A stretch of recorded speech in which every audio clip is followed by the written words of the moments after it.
So, checking out the weather, the wind predictions and everything else, and it should be a perfect day. It's a little after 6, getting ready. I'm not going to try to film. I decided, as I was planning last night, that I'm just not going to film this. I'm pretty stressed out about the bridges. I know that's something that people would like to see, but I want to focus on, getting through them safely. So I'm almost certainly not going to take the camera out. Sorry. My goal, by the way, is to be underway at sunrise. So it's dark. I'm getting the boat prepped, getting everything ready. So I said I wasn't going to record any video, and that's what I did. I didn't even try. Not only did I not try, but I specifically put the camera away so I wouldn't be tempted. And it's kind of a shame, because I almost hit a bridge, and as terrifying as it was, I'm sure everybody would have loved to see it, but I'll just have to tell the story and you'll have to try to imagine what it was like. For anyone who's familiar with the area, Jupiter Federal Bridge in Jupiter, Florida. It's a big highway bridge, and it opens on demand, which is kind of nice because it's not like they say, you got to wait till 11:30 or whatever. When you call and ask them to open, they will start the cycle pretty much right away. When I turned off the ICW onto the river to get to the bridge, and then you go up the river past the bridge just a tiny bit, and then you turn back down on the ICW. When I turned, the current in the river, I knew there could be a current, so as soon as I turned into the river, I put the boat in neutral, and I was still moving at 2 knots. So I was floating in 2 knots of current towards the bridge. So I called the bridge, and they said, sure, we'll get the opening started right away. But of course, the opening requires, first they have to flash the lights, and then they have to put the gates down, and they have to wait for anybody that's on the bridge to finish, getting off it. And if it's pedestrians, it could take a little while. Finally, they can open the bascles.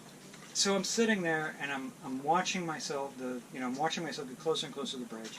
And I'm watching the activity on the bridge, and I'm wondering, should I turn the boat around and motor upstream for a bit to get some distance, or maybe I can time it right. I don't know. I'm kind of trying to make that judgment call. And I was just thinking, maybe I'll turn around, and then the bascules start to go up. So I thought, no, I should be good. And given the 2 other bridges I'd gone under the day before and that day, it looked like I was going to be fine. But then these bascules were going up. As I sat there and watched, these bascules were going up really slowly. And I assume it's because it's a much larger bridge that it just takes longer for these to lift than what I was used to on some of the smaller bridges I went under.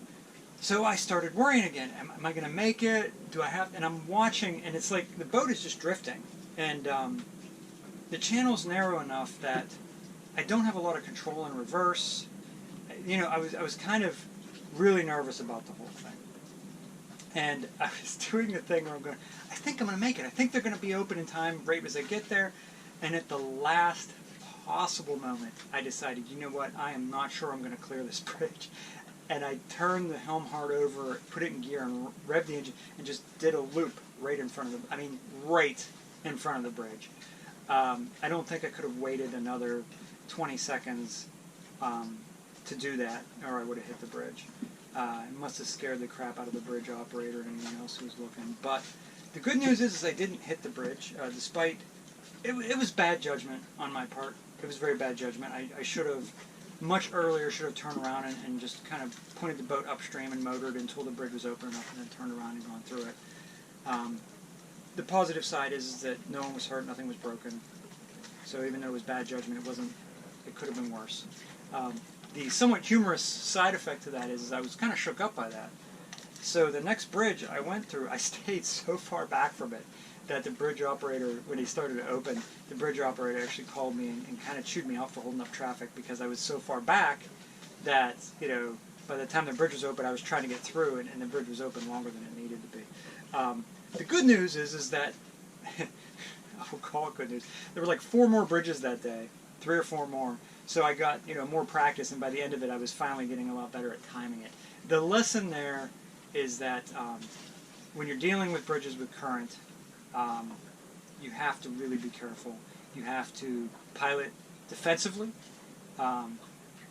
It's not a good idea to try to time it. If you're unsure whether or not the timing's going to work out, just assume that it's not and take the action early, so you're not doing it at the last minute under dangerous circumstances.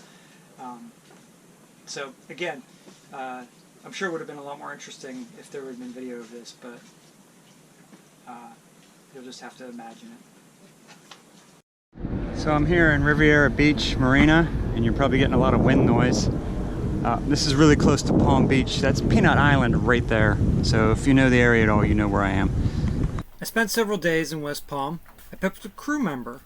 I will put a link in the comments to the video he made about the week and a half that he was on board. But it was really nice to have someone to go with me for the next part of the trip. I spent some time snorkeling and exploring the area. There's some pretty good snorkeling in the Palm Beach area. And then when it was time to leave, we left the marina and anchored out for the night, so the next morning we could very easily leave. And we headed out onto the ocean for our first little trip down the ocean to get down to Fort Lauderdale.